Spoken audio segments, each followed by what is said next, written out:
Well, welcome everybody to the latest episode of Forever Bristol City podcast.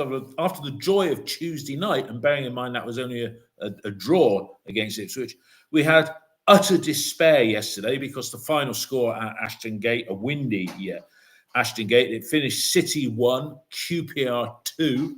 QPR now undefeated in the league in 6 games, but you could call them a bogey side for us because that's 6 visits to Ashton Gate that they've made and undefeated in all 6 of those, 5 wins and 1 draw.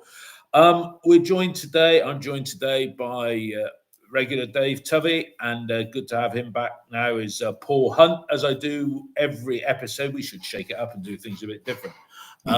Paul, how did you feel as you trudged away from Ashton Gate, or blew away from Ashton Gate? Well, Fortress Ashton Gate is no longer because Oxford and QPR have done us this season. So that great home form for the end of last season is now no more. It just feels like there's so many problems at the moment, injuries, lack of squad depth, and it's all a bit circular and they all feed into each other. And it's hard to see a way out in the short term, even with the international break, because from what I understand, there's none of these injured players are coming back. We're going to be back immediately after the international break. It's going to be a bit longer than that. And so there's potentially more of the same on the horizon. Yeah, I don't disagree with that at all. Dave, your thoughts? You watched it from the Dorf in Germany. A bad weekend for you because Dusseldorf lost Friday night as well, didn't they? They're crap at home and good away. Not liking football very much. Yes, in terms of last night, pretty deflated, I have to say. But with a little bit of time as the evening grew and a bit of reflection, it's like, hang on a minute. First of all, the referee has had far too much impact on the result with 2 extremely poor decisions. And if he gets those right, and I understand that one of them is correlated to the other one, we come away with something. You know, the referee's decisions were so poor, and I don't like to bring referees into it, but yesterday he was a part of it. If I turn to our performance, it was short of the levels, and there is a conversation to be had there at the moment. Whenever our levels aren't on it, we lose. And that's not the case for some teams that we've played where we haven't picked up points. They found a way. But ultimately, we're playing a squad game with 12 players. You know, we'll talk later about how much of it is on Struber, but it's very difficult for him right now. He's playing poker without any good hands. You know, there's nothing to freshen it up. The last 2 games we've played, they've made 5 or 6 changes each.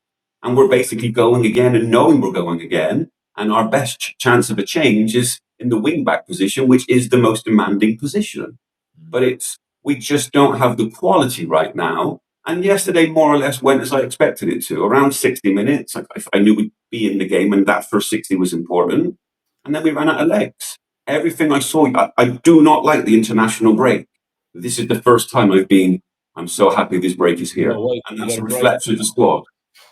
Yeah, Paul, the lineup, he only made 1 change, which was, I'll say, the more enterprising Sykes coming on for in the starting lineup for McCrory, wasn't it? Yeah, I mean, the team is picking itself at the moment. But on the bench, you know, he's naming 3 players that are going to add no value when they come on at all, are they? Yes, yeah. And closed question. Right answer.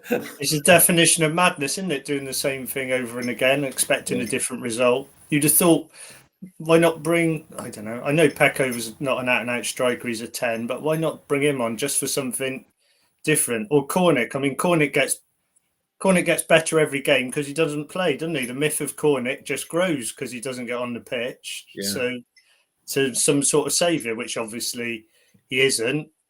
I mean, Borges looked the best player, but he was the freshest player, wasn't he, really? So there's a lot to be said for that. And you've got to keep changing the wing-backs in this system because they've got to do so much work. So. Yeah. Dave, I looked at the QPR lineup and, you know, you think, they've got that Kone up front. And I looked at their attendances. They get attendances of about 16, 17,000. You know, they've had massive financial problems. They've almost been under in the time that Lansdown's been in charge here, QPR have almost gone bust twice.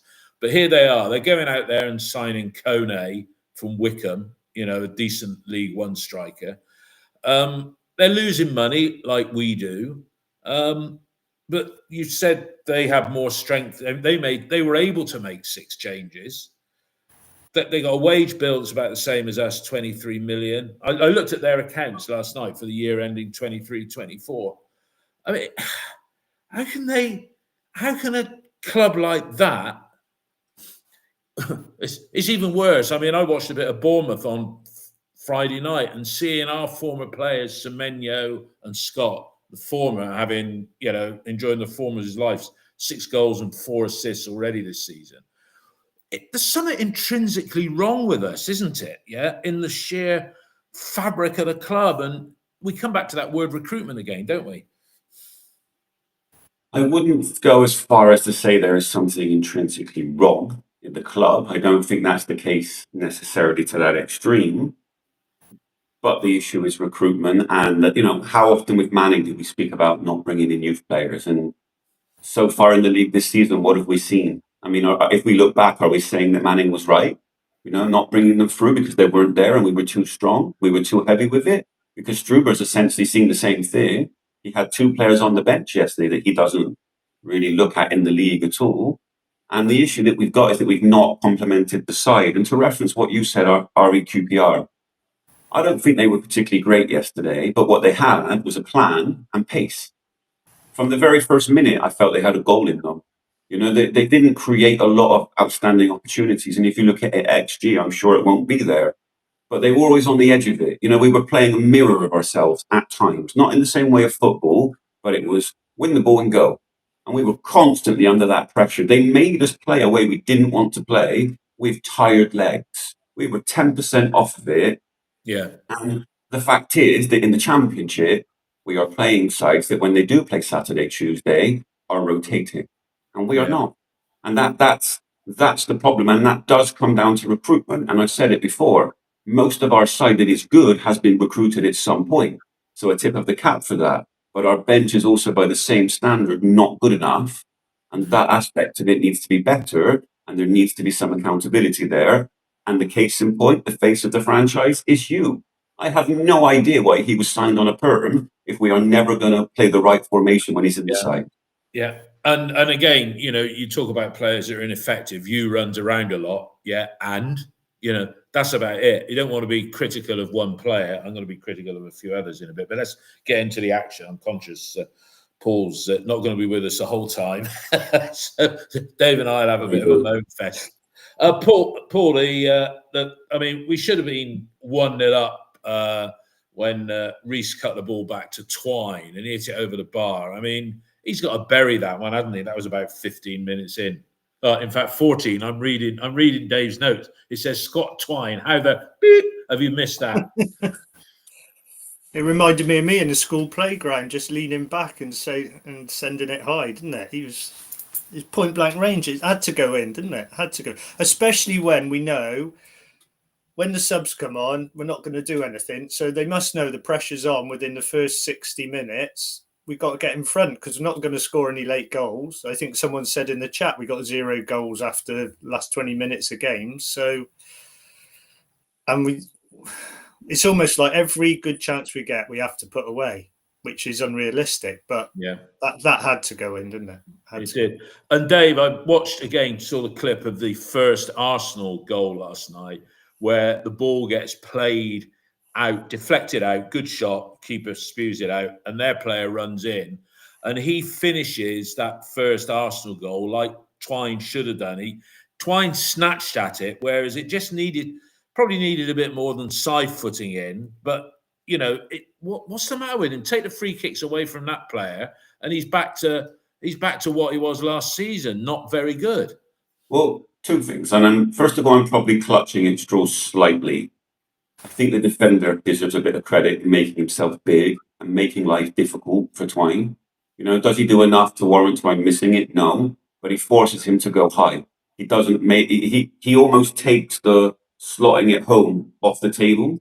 And if you make a player go high, sometimes that happens. So the defender deserves a bit of credit there. And I think the issue with Twine is that in the last few games, I don't think he's been on it with the ball, but I felt like his off the ball work has been good. But sometimes with a number 10, you're just not on the game. You're just not on it. It's not going for you, and you need a player. Sometimes half time's good enough in the number 10 role because that's part of the position. You bring the magic, and sometimes the magic is missing. We don't have someone to come on, and we're going to say that a lot today. But when you don't have competition at number 10, this is the issue. And Twine's best performances came when Bird, Stokes are there breathing down his throat. As soon as they disappeared, Twine's dropped a bit. Is that a coincidence? Is that casuality? It's hard to say, but you're watching Twine thinking, well, you're our best hope right now because the options to replace him are so limited.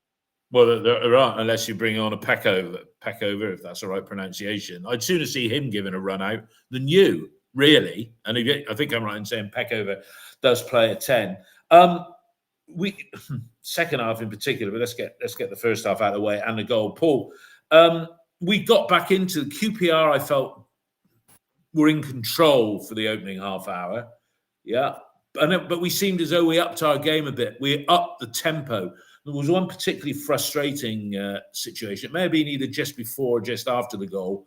And Tanner was over on my side, the Lansdowne side. So maybe they had a corner and he was slightly out of position.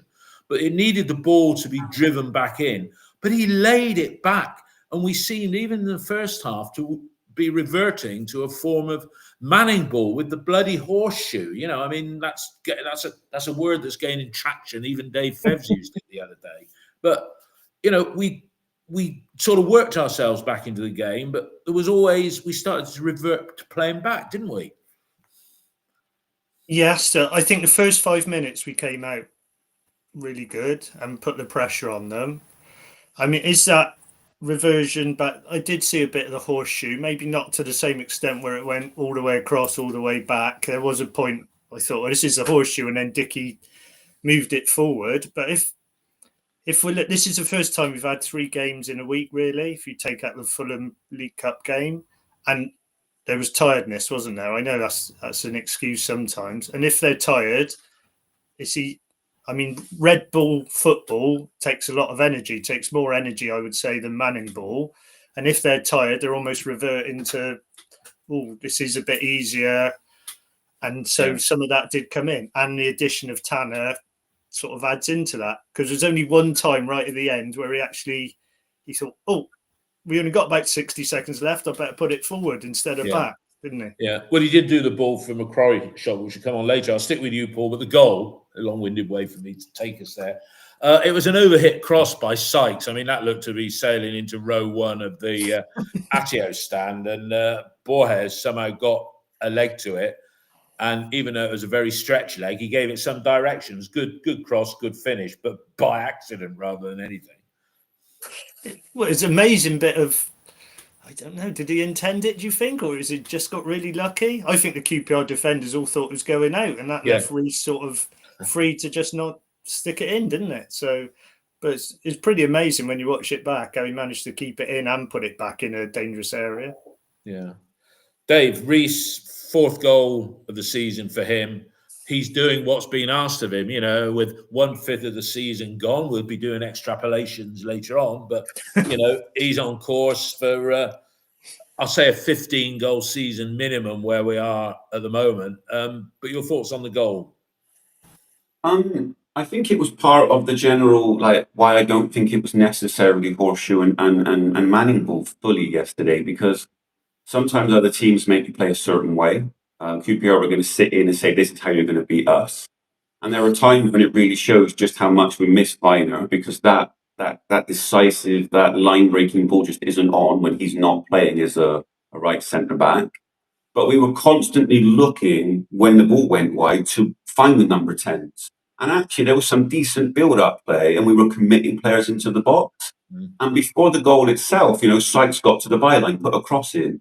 There was another example before or after the game where we've worked the ball nicely to Viner. He switched play to Sykes, and Twine had the chance. They got a nice hand by the keeper. We were working the ball well. And if you think to the Borges moment, why has it come? Because Sykes has got to the byline and we've committed men. It took a moment of magic, because that cross really is pretty special from there. Yeah. But the point is that we had people in the box to take advantage of it.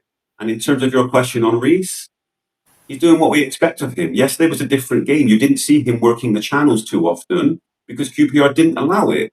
But ultimately, sometimes from a striker, you just need to beat them to be in the right place at the right time.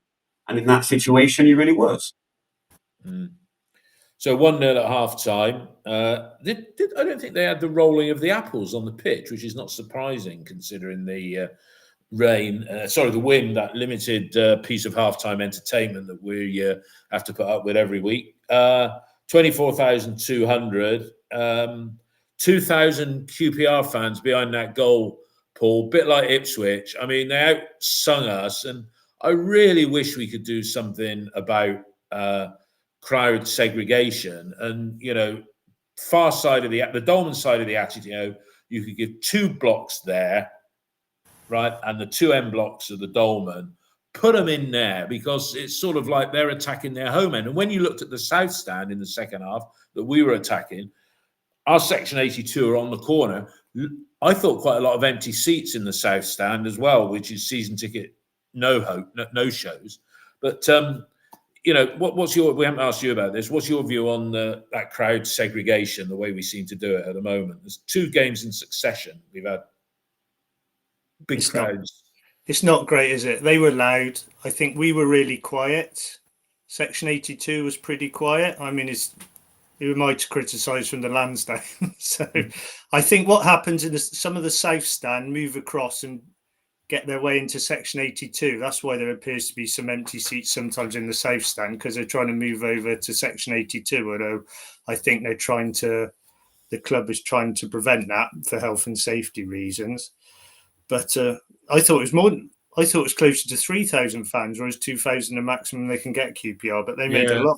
Well, Patrick Marsh on the text feed has said closer to 3,000. He thought was there. They certainly made a lot of noise, and I have to say, other than inconveniencing Dolman Stand season ticket holders or any ticket holder, that if you made that exclusively that corner for the away, you can partition off the Dolman in underneath those 2 blocks, and it just means people would have to go in the far side. But I just find it frustrating. Once their tails are up, it's almost like they're sucking their team towards, Yes. We should be giving opponents as little advantage as possible at our ground.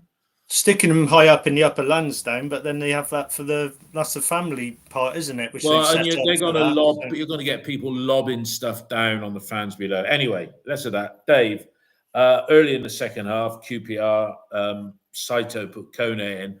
Rob Atkinson, brilliant sliding tackle, but he was carrying an injury yesterday, wasn't he? You could tell that. First of all, the tackle was a real no-nonsense tackle. It's the kind of, we talk about commitment and desire and wanting to win a game. That was it right there. It was thou shalt not pass. It's what you want to see from your defenders when you're under pressure. I felt like he was one of those that he didn't. I wouldn't say he played poorly yesterday. He didn't have a bad game. No. I just felt like as the team as a whole, it just needed a fresh input. It needed a bit of rotation. Like Paul rightly said at the start, Borges was the one that looked fresher, and there's a reason for that. And unfortunately, there were too many players that were just carrying a bit of weight about them, which made everything slower. It made us look vulnerable in general. And in the second half, I thought we started okay in the second half. Interesting you say Borges looked fresher, because everybody was saying Tuesday night when he started slowly and he sort of got into the game, and then the excuse was, oh, well, he's only played a few minutes of football, he needs to get up to speed. But, considering he hasn't had those minutes, he did 2 games in 4 days, and you've just said he was probably one of our better players, yeah? Well, I think doing 2 games in 4 days is definitely different to the amount of sheer game after game after game, because there's all this, you look at the positivity before the game, and we did pre-season training, we're ready, etc. They had 6 changes. They didn't even mess around with it. Ipswich didn't mess around with it. We're not in that same position. Yeah. Everybody knew what they were. Was anybody surprised that we were struggling slightly? We judged this team to incredibly high standards, But it's no shock to see they were slightly off it yesterday. Really, it's Yeah. not. And I don't want to repeat myself, so I'm going to move it on a bit. In the second half, I felt like we opened okay. We were looking for channel balls. We were looking to get forward. We were looking to score another goal. We weren't sitting. So I don't feel like, oh my God, that wasn't a good performance. It's just, as an example, I think it was 10 minutes into the second half, there was a cross from Twine. It was so poor. It was so short of what's good enough. But the build up together was good. We'd done a decent bit of build up. Randall had been involved. You put Twine in a position from your number 10. It's like, okay, Twine clearly needs to come off. The bench doesn't have any really good replacements. Yeah. That's where we were yesterday. Yeah. Paul, they bought on replacement, and Smythe and Vale aren't exactly, household names, are they? And, within a minute of coming on, Vale puts in the cross and Kone shows how to finish. I mean, I think they got the better end of the deal. If they got Kone and we got Armstrong, I know there's a season between signing them, but, could we have defended the goal better, the equalising goal? Yes, I think we could. We were under a bit of pressure just before. It felt like it was coming, didn't it? For a minute or two, it sort of kept coming back into our box. And then he already had the subs lined up. The subs didn't come on because the goal went in. They were already waiting to come on. Then the goal went in and the subs came on, and it just felt wrong, didn't it? You think, well, now we need to score, but we're taking wins.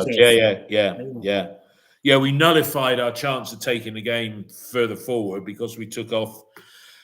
Yeah, we took off Twine and Reese, and Armstrong and you come in on. That's not exactly going to raise our game. And then if they're defending deep, why are we bringing Armstrong on? Because his whole thing is like we hit it over the top and he runs into the channels to get it. It was more like Fally, I would think, for some intricate lay it off, try and break through their lines. It just seemed wrong. So. Dave, Paul alluded to the fact that we were under a little bit of pressure, and I seem to recall we were doing a little bit of the horseshoe, and I think it was leading up to the goal that Dickey got himself in some trouble on the Lansdowne near side touchline, and I think the ball eventually ended up going out. But could we have defended that goal better? Were we? Well, what do you think? First of all, it's funny you mentioned the Dickey issue when he got himself in trouble, because that was the one time in the game where QPR overcommitted slightly. We won the ball back. That led to Randall, to Borges, to Twine, and it's the shot that he doesn't take where he cuts inside. So when they allowed us a moment to play our form of football, we did play it. But in terms of the goal, the issue is the panic station was infectious. We weren't winning first balls. We weren't winning second balls. That little bit of luck in football where it bounces to them. When it goes for the goal itself, it goes out to Borges. He's looking around, checking his man. Is it my ball? Is it your ball, sir? Whereas their guy is just like, this is my ball. Then the cross comes in, and I don't believe the first header takes a deflection. Tanner's header is so poor. You've got to be clearing it better than that, just a side glance. It's not good enough. It's so, we can talk about Tanner in certain moments, playing back, playing forward, but ultimately as a defender coming in the box, you clear that. He does not clear it anywhere near an acceptable standard. And you know what happens next? Did I think it was a deserved goal? Not particularly. I don't think QPR were that good. I think we were better than them up to that point, even if we were below our best. But if you allow teams chances to score, they're going to do it. Yeah, no, that's true. We did have chances, Paul, at 1-1. Randall created space from Mehmeti. Neat footwork from him. He always seems to take one extra touch, and seen that a few times now on replays. That was close, that shot of his that went just wide. I mean, literally, that was inches past the post, wasn't it? Yeah, left foot, wasn't it? His weaker foot. So, how do you think he played yesterday, Mehmeti?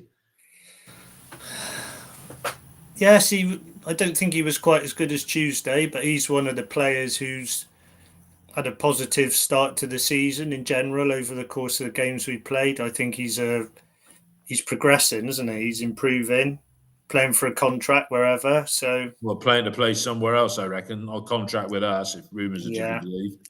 He'd be a big miss, wouldn't he? I think if he wasn't in the team. How do you feel about that, Dave? Mehmeti being a big miss, and that chance, on another day, 6 inches to the right, and it's a goal, and we probably would go on and win the game there. He was unlucky there with that chance. I I thought he was okay yesterday. He wasn't necessarily impactful. I don't think he was hiding. He was in and around the ball. It's just it wasn't happening, and he was another one of those that if you're talking about subs, I probably would have subbed off at some point. It's one of those you're looking to make something happen, and again, sometimes it's not happening for your inventive players, and you need a replacement. But I don't think he was necessarily part of the issue yesterday. But for me, it was an okay performance. If Five that out makes of any 10. sense. Well, I said that at half Yeah. time. There's too many players barely giving 5 out of 10 performances. You can get away with 2 or 3, but then you need a few playing at 7 or even Well, 8. you're talking about a lot of players 5 out of 10, and this is where there's a paradox because we did create stuff yesterday. We did create enough opportunities to win the game despite being under par. And you put yesterday, we'll try and find positives. That's one of them. It's not like we created nothing and there was nothing in the game and it was No, utter boredom. We were under par yet created things. Mm. Another chance we had, and I think it was the one forward pass Tanner did all afternoon. Paul McCrory wetted it. He's scored some vital goals for us last season. I won't call that a mischance, really, but that was a decent build-up of play. And another day that goes in and we win, scoring ourselves that late on in the game. Yeah, you mean the one where he came like parallel across the box, and then that was on his wrong and foot, wasn't it? he hit it, As well. just wide. Again, There it was was on some. Sorry. Go on, Paul. So I was just going to say it was on his left foot, wasn't it? So Couldn't do anything else, really. Dave, what were you going to say there? I was just going to say it was a good build up. There was a cross beforehand where they worked it well. Tanner had put himself in a position where he was looking to make that inside channel. McCrory was being aggressive. It wasn't the best of finishes. You're probably better off going across goal in that respect. But ultimately, you're putting yourself in position to score goals, and we're looking to win the game. We're looking to push on, and that is a positive.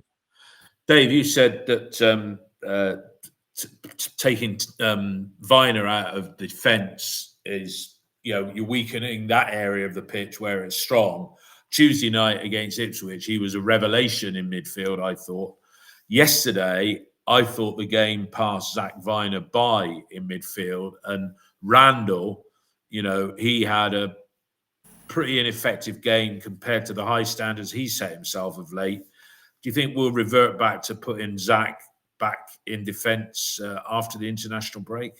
I thought Randall was okay yesterday. I thought he was winning the ball and trying to move it on, but ultimately we're talking about two different oppositions. Ipswich were coming at us constantly trying to win the game, whereas QPR we're going to sit in. You've got to make this happen. And it's hard to judge Viner's performance in that respect because of the position that he's playing. He needs to receive the ball. And I thought he looked tidy on the ball. He created a few things. The issue comes that he's not receiving the ball in the right way. The issue comes that the defence wasn't as sharp as on it. And I'm not sure if he'll go back to putting him as right centre back if no one's fit to play in the middle. Because the second option, what is the next option? There's always going to be a price. If you're talking about putting McCrory in there, then you've got less out wide in terms of subs. You're leaving yourself light in that respect because you have Borges, Sykes, and McCrory all playing. You lose a bit of creativity. So anything that we do comes with another problem.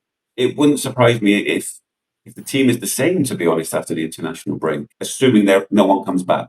Yeah, well, I don't think anybody is coming back. All right, the what proved to be the winning goal, Paul, 84 minutes on the clock. I mean, QPR were being egged on by their crowd at that time. Dunn crosses the ball. It was a push on McCrory, clear push. it was a definite push. Was McCrory in the right place? I suppose is a question mark.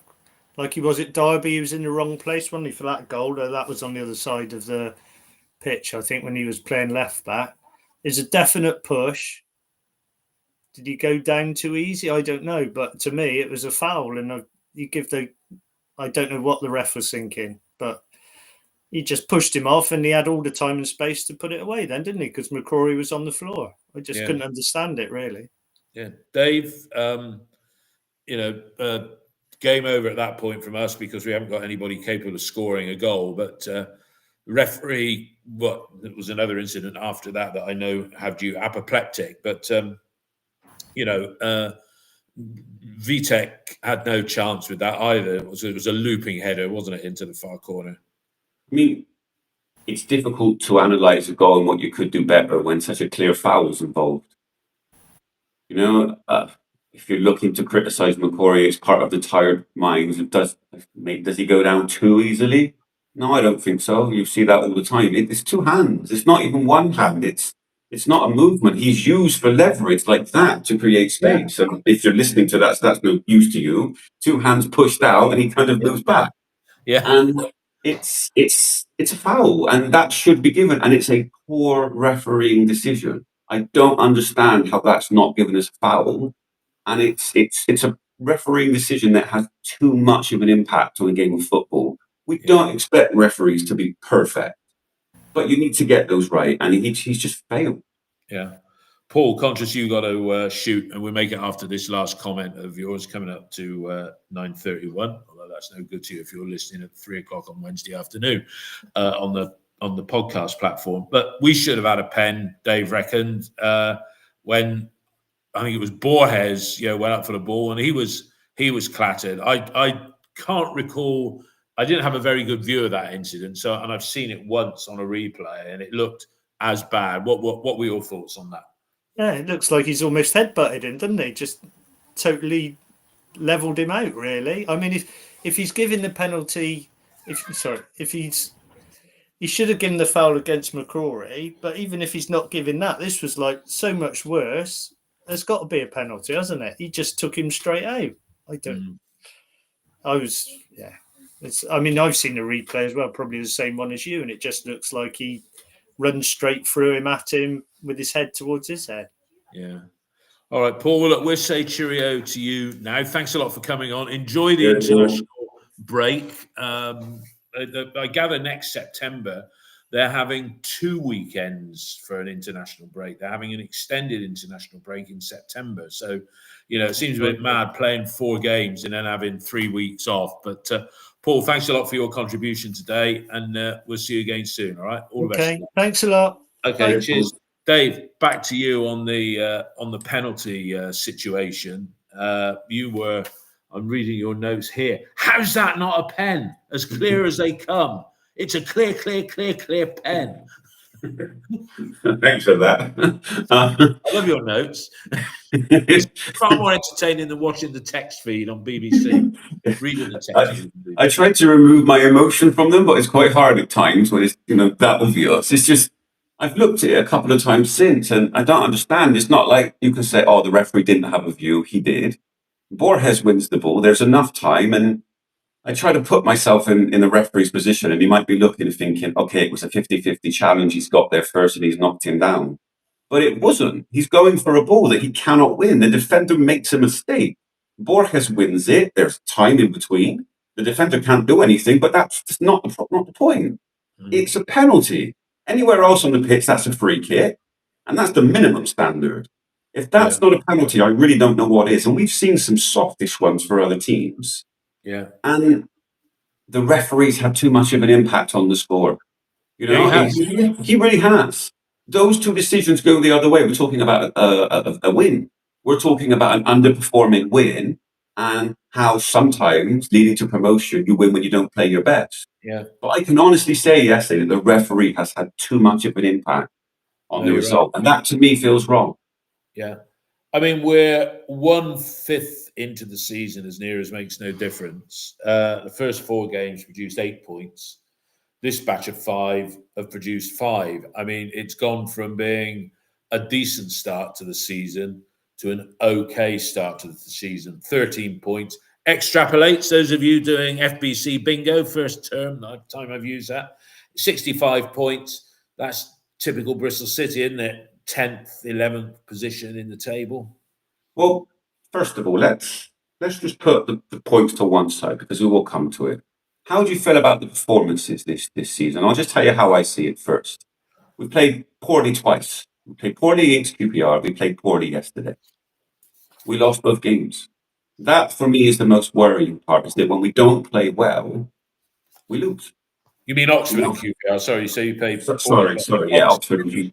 Yeah, sorry, Oxford and QPR. When we haven't played well, we've lost. Against Charlton, I felt like we weren't necessarily playing great, but we were in the game fighting. I don't think we deserve to lose that game. We've been playing well. I've enjoyed the performances, but we've dropped points. And in that respect, it's not really about yesterday. It's the 4 points we've dropped in other games that we haven't picked up. Look at Derby, look at Preston, where we were the better side. If you analyse it from Preston's point of view, they're what, third, fourth in the league? yeah. They picked up a point against us that they really didn't deserve. No. And that's the issue, is that we've left points on the table, and at some point it comes back to haunt you, sorry. I don't think it's same old Bristol City. I just think we're going for a poor run. We needed this international break. And maybe, just maybe, we are what we are. And the reality is that our best 11, 12, is incredibly strong. We're really, really suffering with injuries. We don't have academy players threatening the first 11. And at some point that pays a price. Because how I see it is that when you have this many injuries, I mean, let's go through it. And I know I'm speaking a lot right now. No, you carry on, Dave. You've got McNally, you've got Pring, you've got Williams, you've got Bird, you've got Stokes. All of those are credible options to get into the first 11.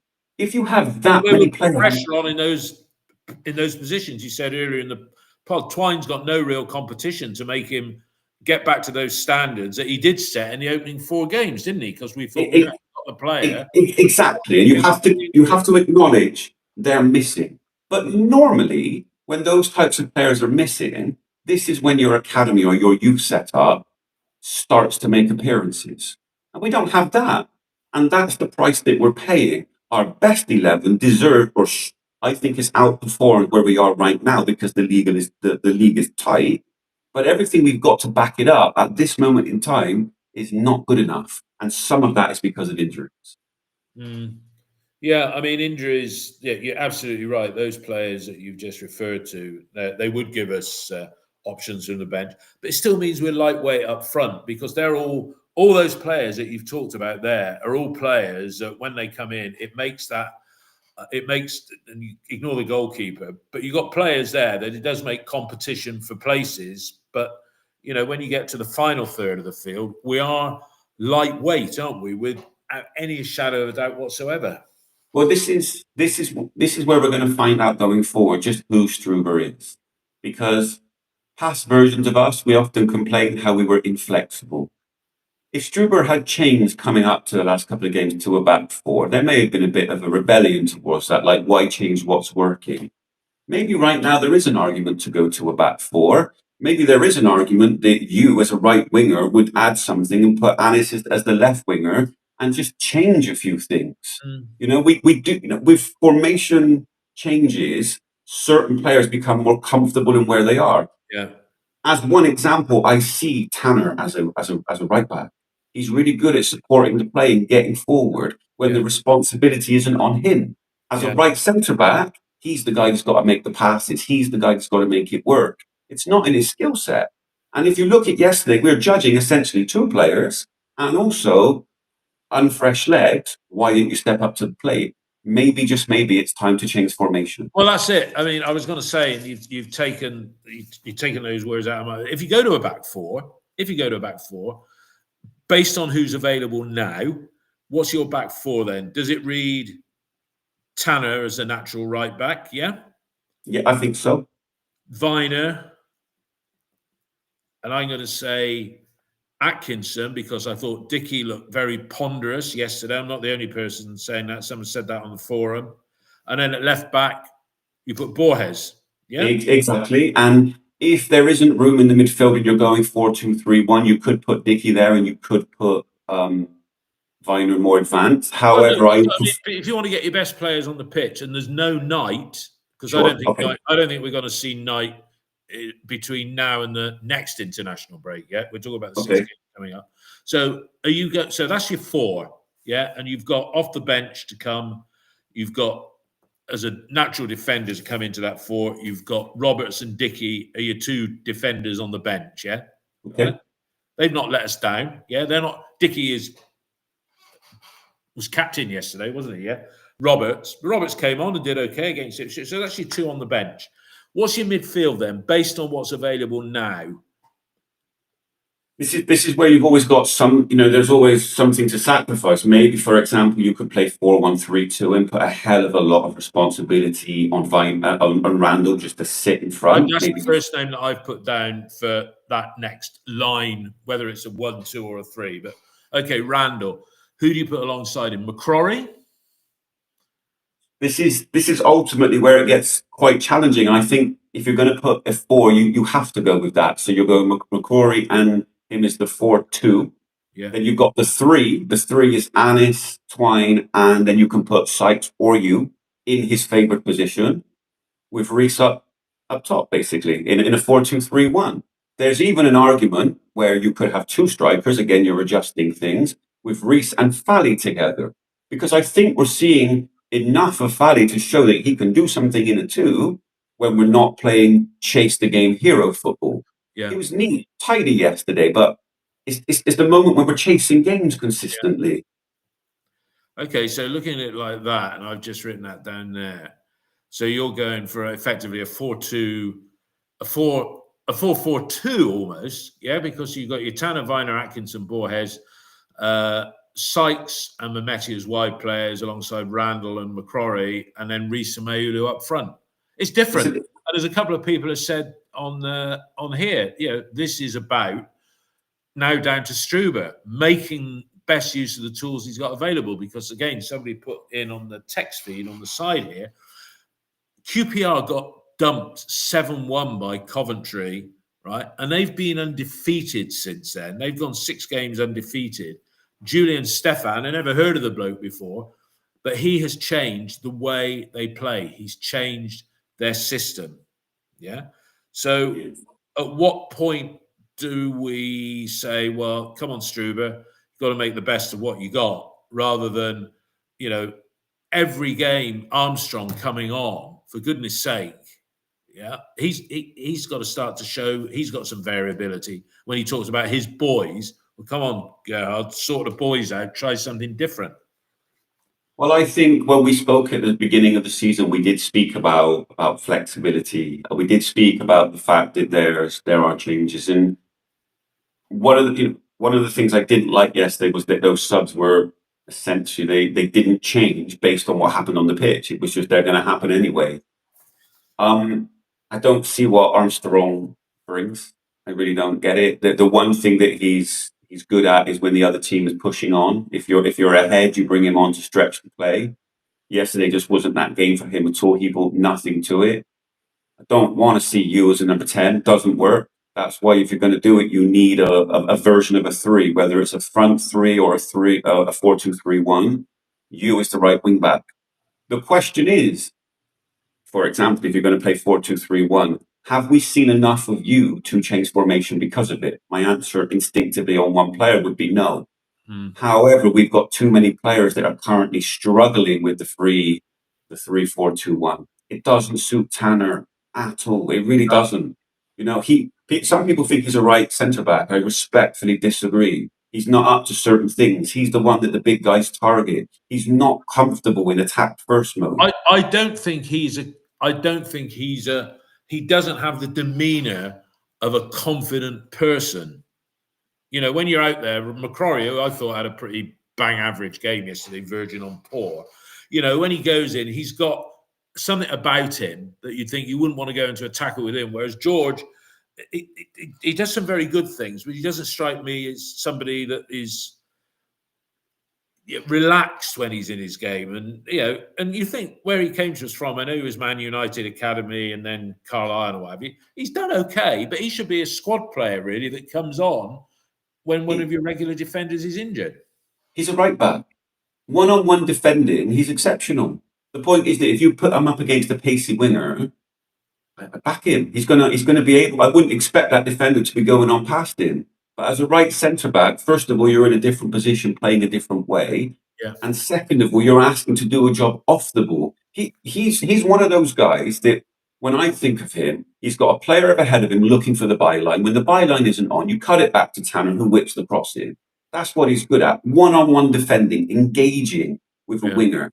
He is not a right centre back, and the difference between him and Viner playing that position is huge. You cannot underestimate the difference between the two. And against Ipswich, it suited Tanner because the player that he was playing. I don't think he had a great game, but I did think he grew into it at times. Yeah. Yesterday, again, I don't think that when you look at it, did he make any terrible mistakes? The header for the goal wasn't good enough. But going forward, what were people saying? He keeps passing back. He keeps passing back. He keeps passing back.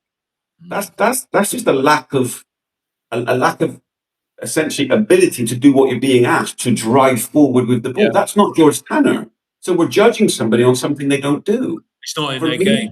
no, he is in a 4-2-3-1, and with Borges, we have the player to do that. And if you can put Viner as the right centre back, that's also a bit of pace in the side.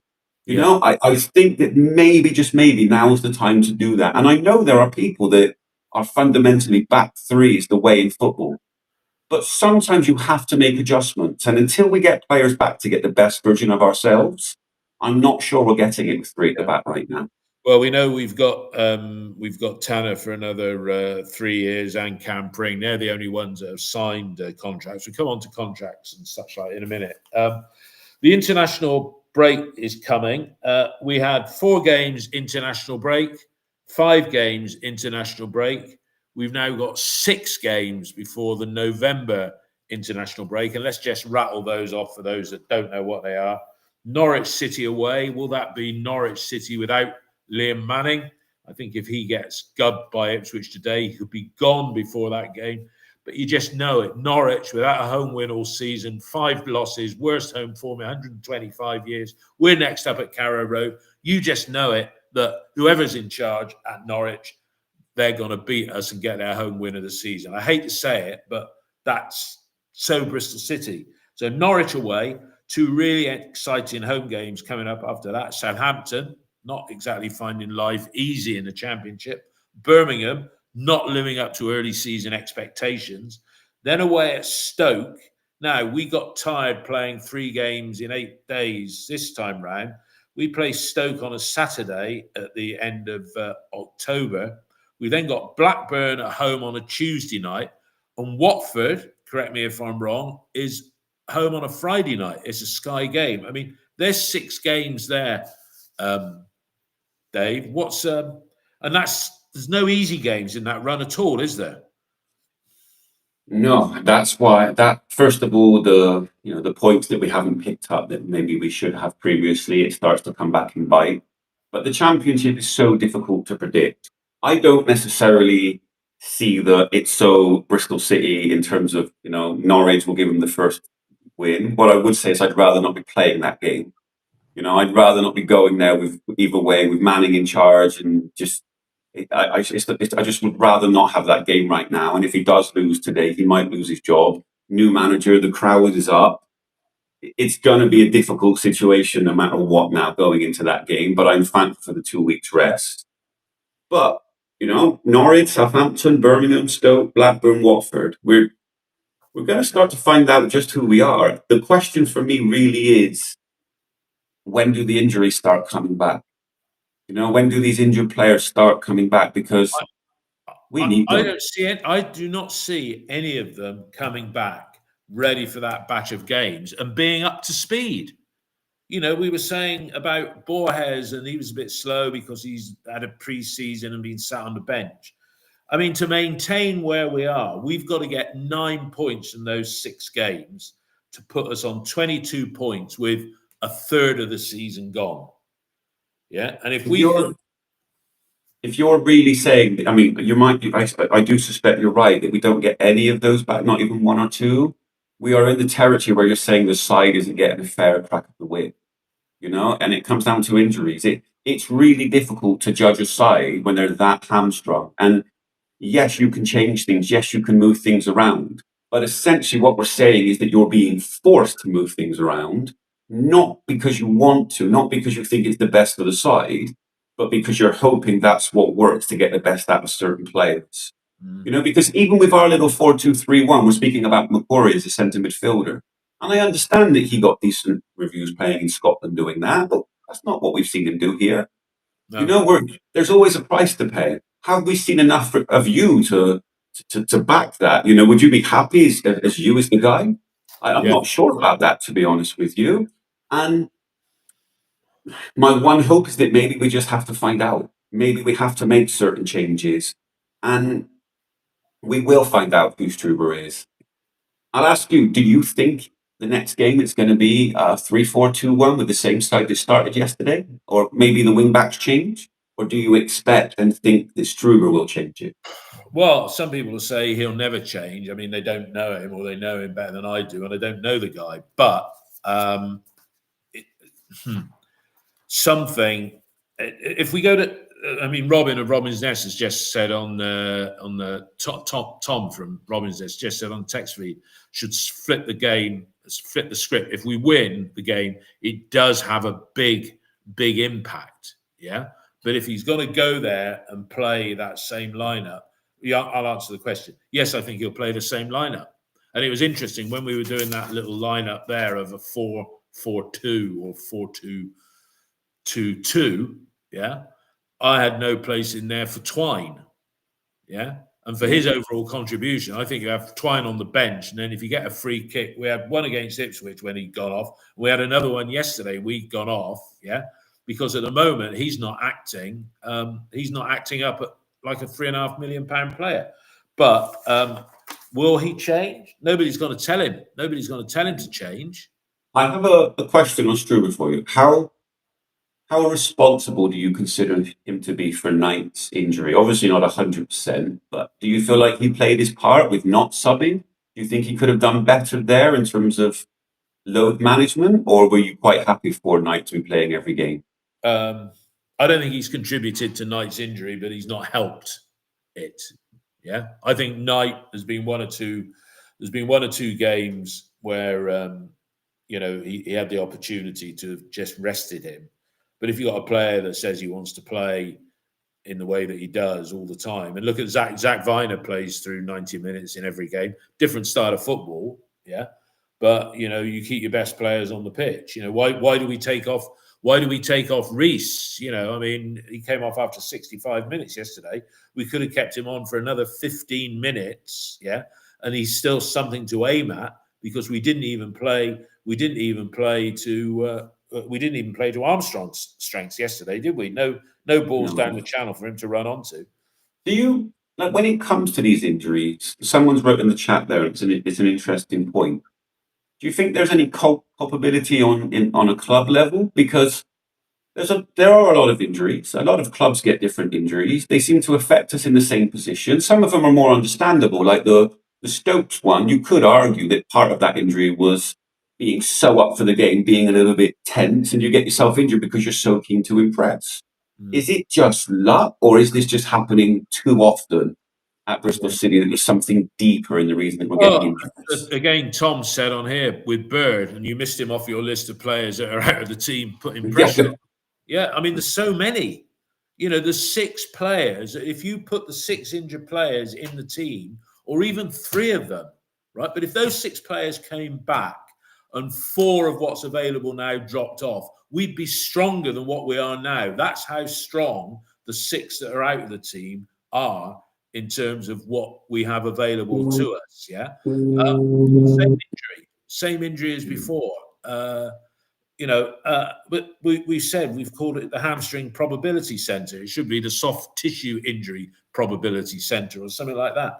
Yeah, I don't know. I'm sure there's somebody out there. And if we extend that further, we've got these injuries which do happen in football. Sometimes you'll have a long injury list. Why is the academy so short in that respect? Why is it that we've got so few people really threatening? Where's Yeboah? We saw him in the League Cup for a game, and he just disappeared. Isn't that a game yesterday? Like, if we're not going to use Cornick, well, we'll come back to Cornick. I have a question for you. If we're not using Yeboah, if he's that far short, Morrison obviously has fallen down on the bench yesterday, wasn't moved. Peckover, I really don't know that much, other than I believe he's an attacking midfielder. again, wasn't seen as an option yesterday to come on. Well, he could have bought Peckover on yesterday because he played you in the 10. Yeah, Peckover is a 10. I think I'm right in saying that. Would he have been any less effective than you was yesterday? And I know you're not a great fan of you. You has done nothing to really justify. He doesn't fit the formation, and yes, he shows a lot of intent. And he's, for a little guy, upper body strength is good. But why not bring on Peckover for a game rather than you? Well, this is the 2 points. First of all, it's not that I'm not a fan of you as such. There was a moment before their winning goal yesterday where he got absolutely trampled over in the centre of the pitch, and it wasn't a foul. He was just dominated by a bigger guy. The reality is that you, as a right wing forward, that's his position. It is a niche position. He's not one of those flexible players that, yeah, you can do a job in other players, but he just doesn't bring enough in other positions. That's what he does. That's where he plays. If you want to get the best from him, put him there. If you're not going to have that position, I don't know why he's at the club. I really don't, because he just doesn't offer enough. He tries, he puts the effort in, but it's not his skill set.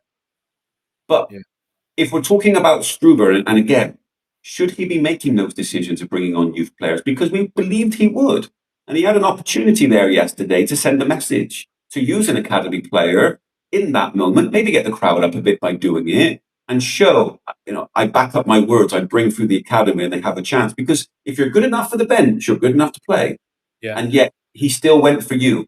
I mean, look, in the reporting line at the club, Struber reports into Brian Tinian. Yeah. So Brian Tinian saying, look, I've spent 4 million quid. I signed on Sinclair and on Fally.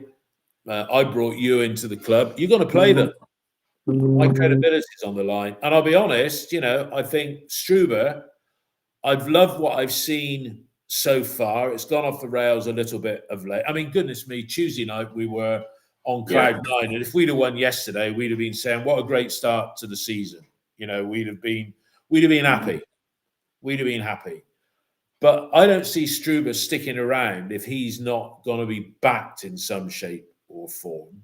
Yeah. I mean, honestly, I look at yesterday's game and I've really enjoyed a lot of games this season. I found them to be, fun watches, good watches, and a lot of the frustrations come down to results. Even yesterday, I felt that we did enough to win that game, and it sometimes what you say can make no sense to other people because our standards were 10% off. I saw tired minds, tired legs. Yeah. I saw a lot of things happening on that pitch, whereas he's tired, he needs a break, or he's just off it 5%.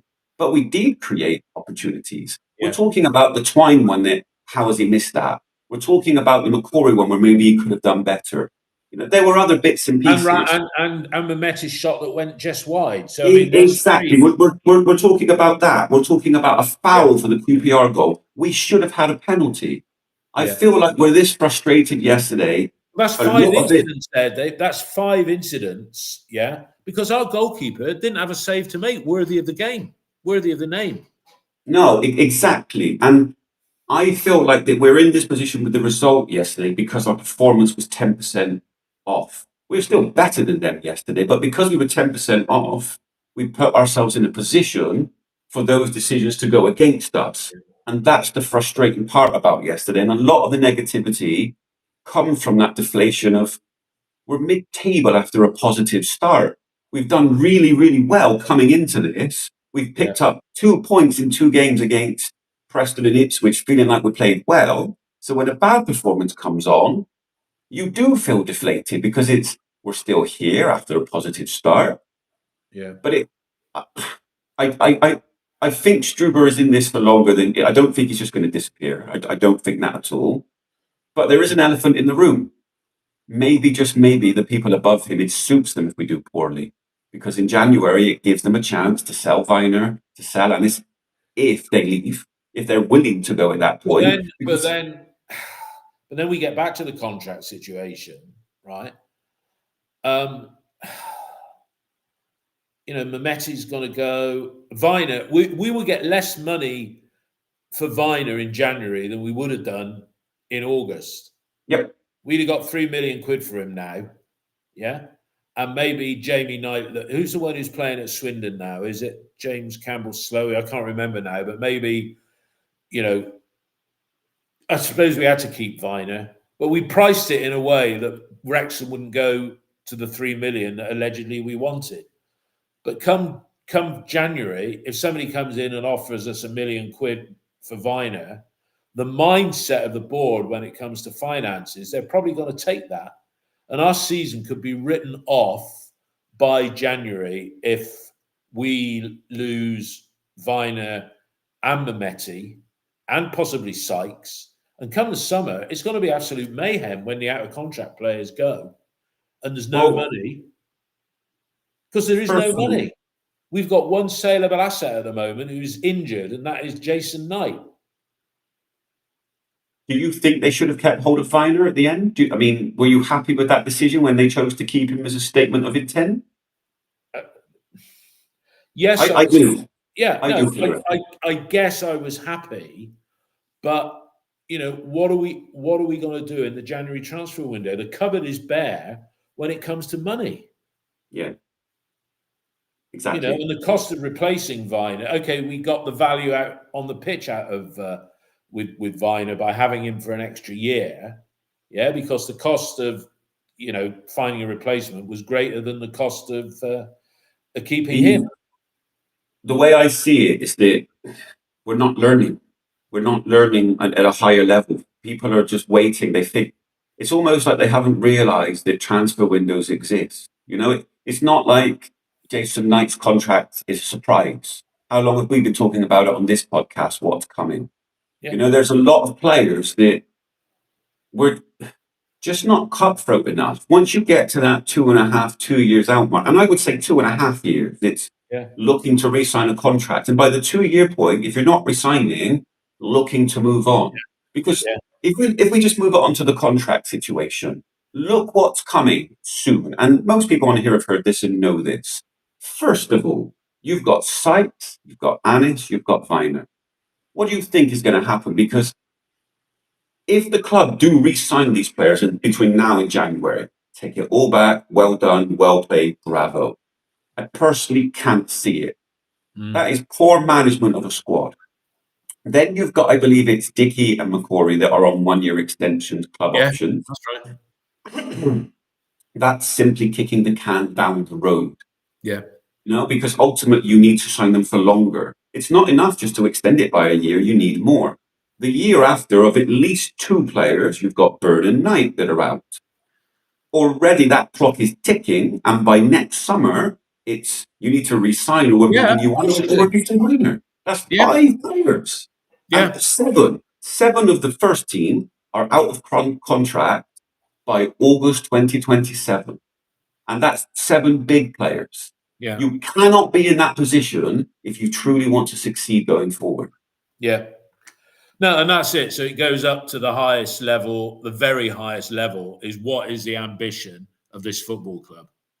It really does. And this season is so big for that reason. And my honest frustration is that I don't feel like Struber and the best version of us is being given a fair crack of the whip even to see what's possible. And that is the dark cloud that's just hovering in the future. Because if we don't get it done and there is no promotion, all of a sudden it's project zero from the beginning again, because we're going to lose a lot of those players unless they resign. Of course we are. I mean, again, going back to QPR, I mean, somebody rightly pointed out, they got the money for Armstrong last summer, but this summer they sold that guy Kalman to Charlton for £3.5 million, rising to an even bigger number if he scores goals.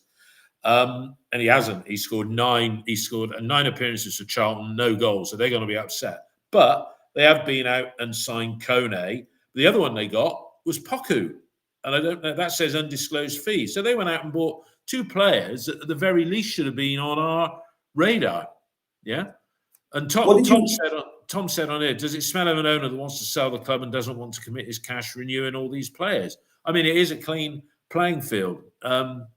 Richard Dixon, he's a QPR fan. I thought you were on there. I thought I could see the QPR logo. They got a new chief exec who's 28 years old, so he's still in short trousers, really.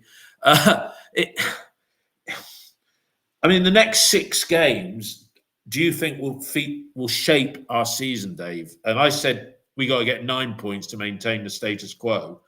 When you look at those, yeah, that's winning 3 and losing 3 in simplistic terms, yeah.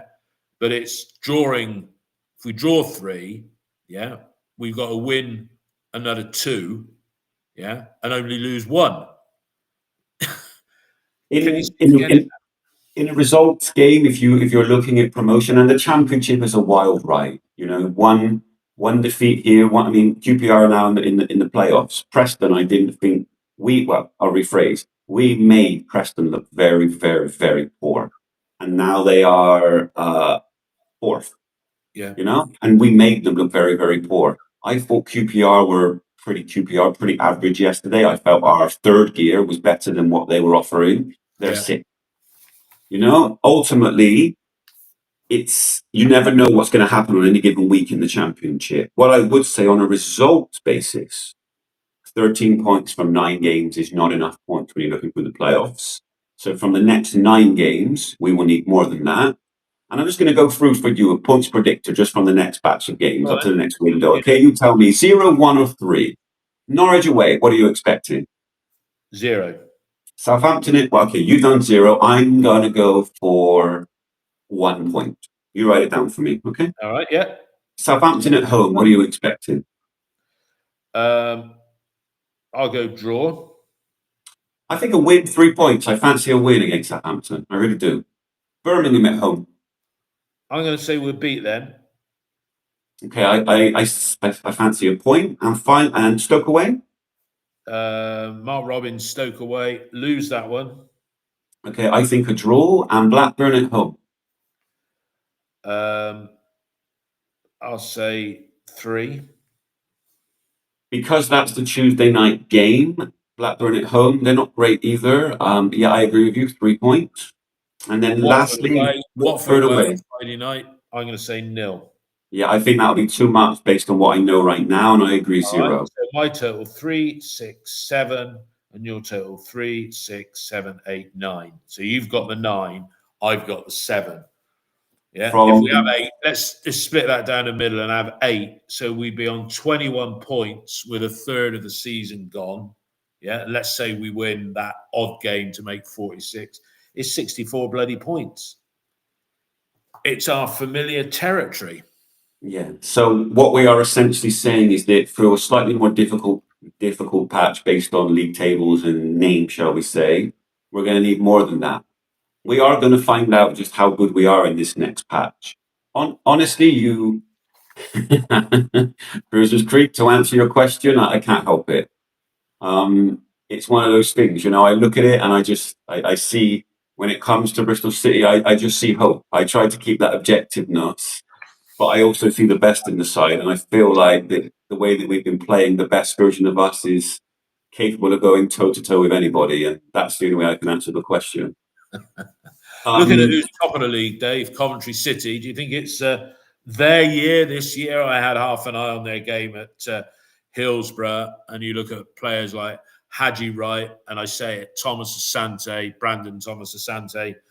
He scored the first 2 yesterday. Okay, it was easier to move from West Brom down the M6 to Coventry, but my goodness, wouldn't we have preferred to see one Thomas Asante rather than 2 Fally and Armstrong?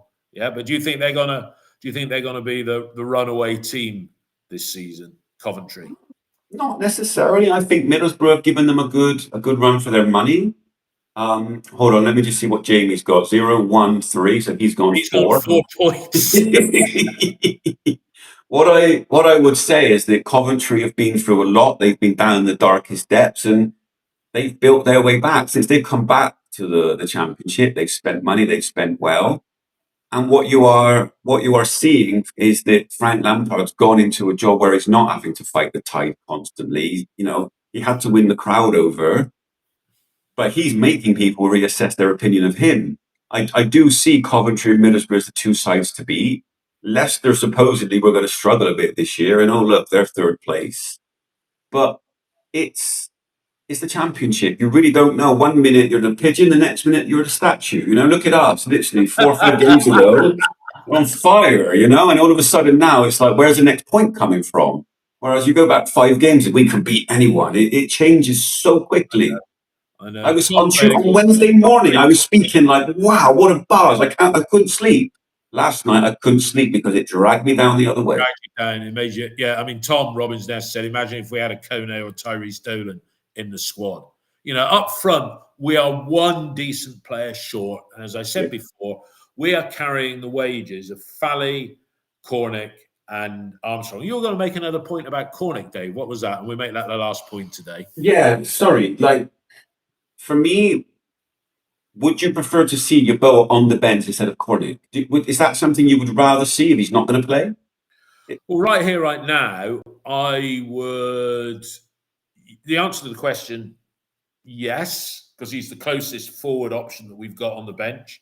But quite honestly, now I think we're done with Armstrong. So I would like to see Fally given the minutes that Armstrong's had, right? And then I'd like people to turn up in the January window and say, we've let them go out on loan. Yeah, we're paying half their wages to go elsewhere rather than here. Yeah. And we made a mistake. Because here's something I don't understand about Cornick, and maybe you can enlighten me slightly. This is a player that's been told for at least 2 windows, maybe more, that there was no place for him at the club and he was welcome to leave. And on a personal level, he made the decision it was best for him of, I'm going to stay in the city. I'm going to do what's best for my family. All the credit to that. But yet, he's still reasonably popular in the fan base. This is a player that knows he's not going to play, is sitting on the bench, and I wouldn't say stealing a wage, but collecting a wage without playing football. He's popular I think he's a good bloke to have around. In fact, if I was Scott Murray, Scott Murray was 10 years older than what he is, I'd be a little bit worried because you could see Harry Cornick ending up as kit man, couldn't you? But if you want a good bloke to have around, I mean, some people don't like me, which is fine. Put me there. I could do that. I mean, I've just been called Mr. Optimist. I've been going in every game like, come on, guys. Come on, guys. Next 12 matches. You don't hire a professional footballer because they're good to have around. And yet he's still popular, right? I don't get it with him. For me, like, that's not acceptable. And even in terms of character, like, I'm going to do best for my family. You're not a professional footballer. You've moved past that. It doesn't even care about football. The fact is he's chosen a salary over the chance to play football.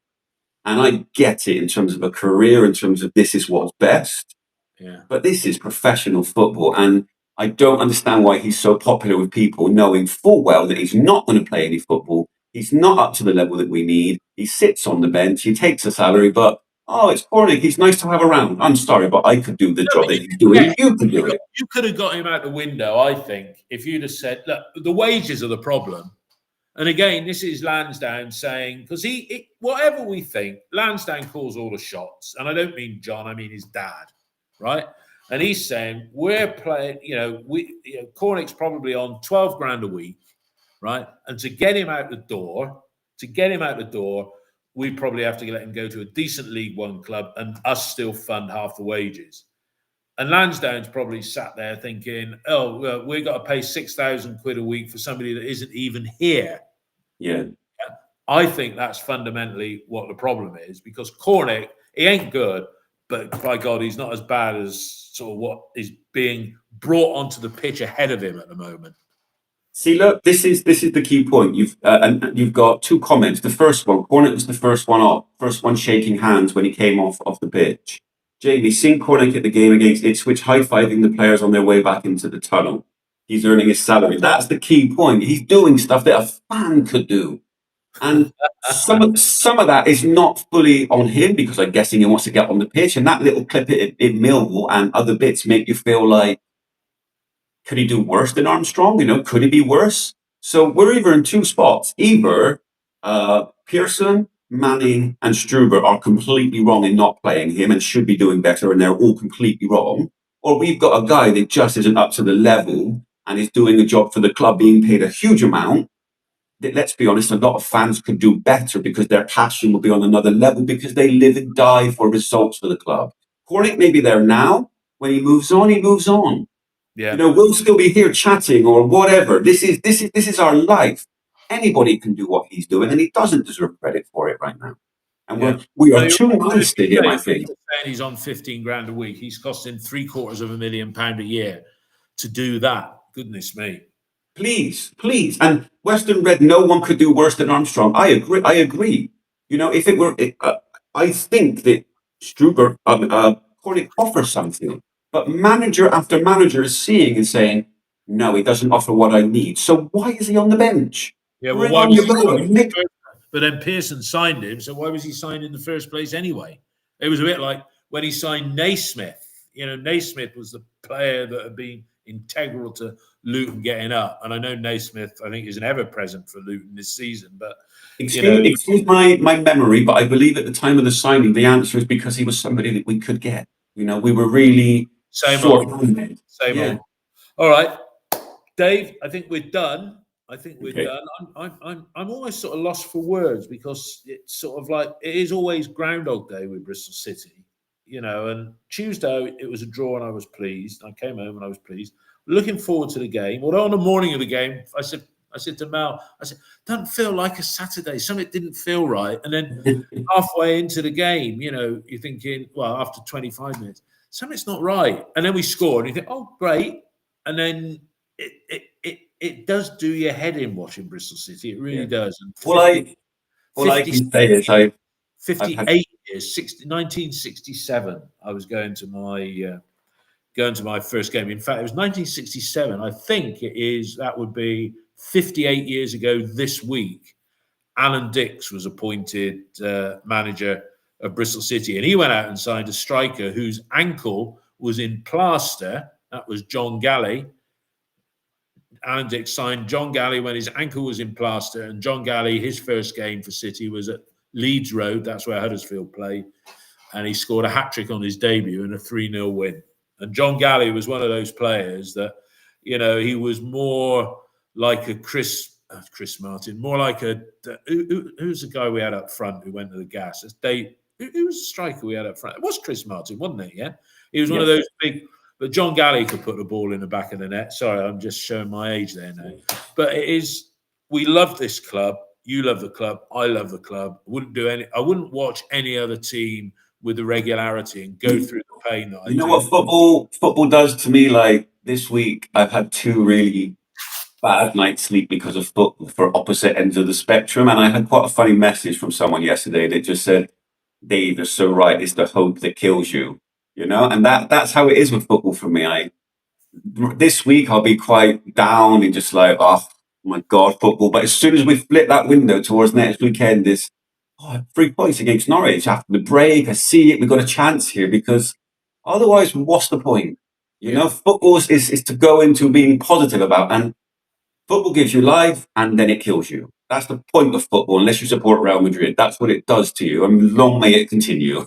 Yeah, absolutely. Well, international break coming up. We'll probably stick up on revitalise a couple of our old In Conversation with pieces. We might do a mid-season, another interim review with a couple of our occasional contributors. I'm having my own little international break in a few days' time, so hopefully get a little bit of sun. And I'm sure you and I, Dave, will talk at some point before Norwich away. I'm sure I certainly am, going to have a little look on Sky at lunchtime today, see Norwich versus Ipswich, and see how that, or Ipswich versus Norwich, see how that pans out. But in the meantime, everybody who's listened or watched while we've been recorded live, hope you enjoyed it as much as we've enjoyed doing it. And if you're listening onto the podcast, thanks for doing that as well. But for now, everybody, all the best. Goodbye.